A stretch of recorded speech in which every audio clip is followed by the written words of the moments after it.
Is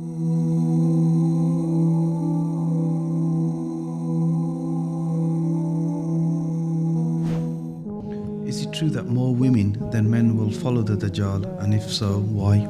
Yes, we mentioned the hadith of the Prophet ﷺ that most of those who follow the Dajjal will be women. I think there are a number of reasons that come in the other hadith for this. One of them is that in the hadith in which the Prophet ﷺ talks about the natural deficiencies that Allah subhanahu wa ta'ala has made as a test for some of the sisters, the fact that they have a time in the month where they don't pray, and that they need to make up for this with sadaqah. And that, subhanAllah, there is a difficulty that Allah has made natural for them. It's not it's not something blameworthy. It's a natural thing that Allah has made for them. But they need to make up for it with other things in order that they don't be harmed.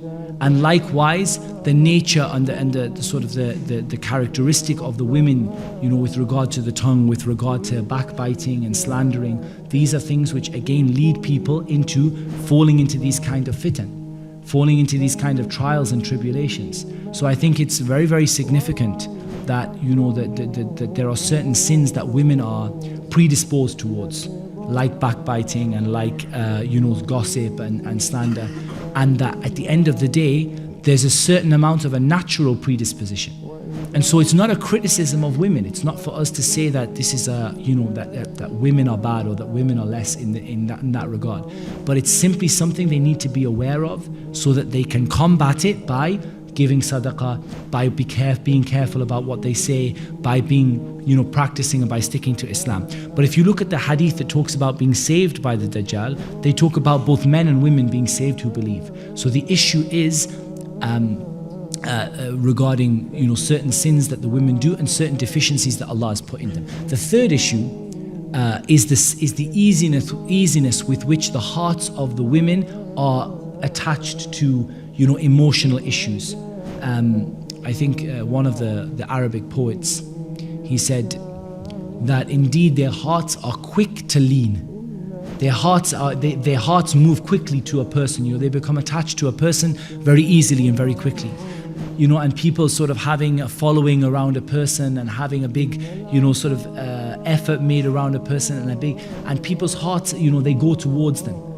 And this is something which a person has to try to avoid. They have to try to keep their heart, in check, and not to simply sort of fall for every guy that they see, or to fall for every sort of new sort of celebrity or every new sort of person they hear about, because this is from the inclination that will lead to following the Dajjal.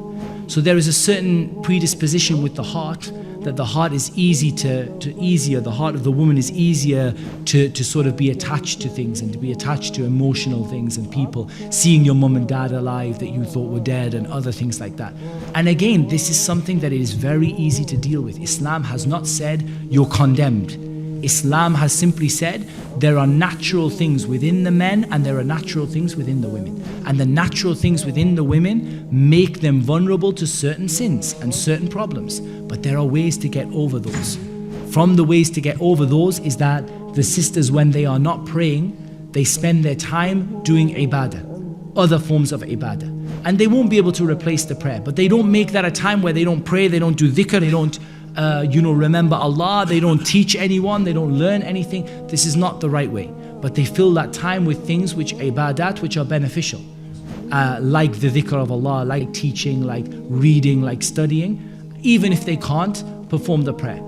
And from the means to get over this is for them to be careful about their hearts and their tongues, to be careful about them becoming too attached to individuals and to figures, and to being sort of, to have tendencies to sort of like every sort of new guy that comes around, or every new guy that is sort of reported in the newspapers or whatever, and likewise to watch the tongue from gossiping and backbiting, because these are all things that we know are predispositions that a lot of women have. And again, the Sharia doesn't say all women have it, but that a lot of women have, and that's perhaps why the majority of the people will be who will follow the Dajjal will be from the women. And that's just based upon not a clear evidence, but based upon other ahadith that talk about the vulnerability of women in certain areas. And if we put them together, we can say perhaps these vulnerabilities are the reason why the majority of the women will follow the Dajjal. And of course, the Prophet ﷺ advised them to give sadaqah. And this, inshallah, is a means for them to make up for some, or to be able to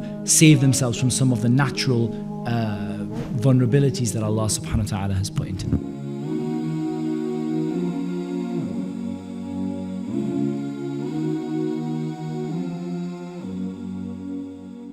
Alhamdulillah, we are happy to announce the launch of the One Islam TV app. Watch hundreds of high-quality produced Islamic reminders, Quran learning videos, stories of the prophets, and so much more. 2 new videos uploaded daily, inshallah. Watch videos on demand, or download videos and watch offline. No more annoying ads or pop-ups. 100% safe browsing for your peace of mind. Watch or listen to lectures and lessons while you work, rest, or drive with your device switched off. One Islam TV is 100% run and owned by Muslims, which means the small amount you pay for your subscription is a SADAQAH JARIYAH, continuous charity for you, as we use the funds raised to continue producing more beneficial videos and reminders, inshallah. The One Islam TV app is now available on Apple devices, Apple TV, Android devices, Android TV, Amazon Fire TV, and Roku, so you can watch on most devices and smart TVs. Download now for a free 7-day trial. May Allah reward you for supporting our work.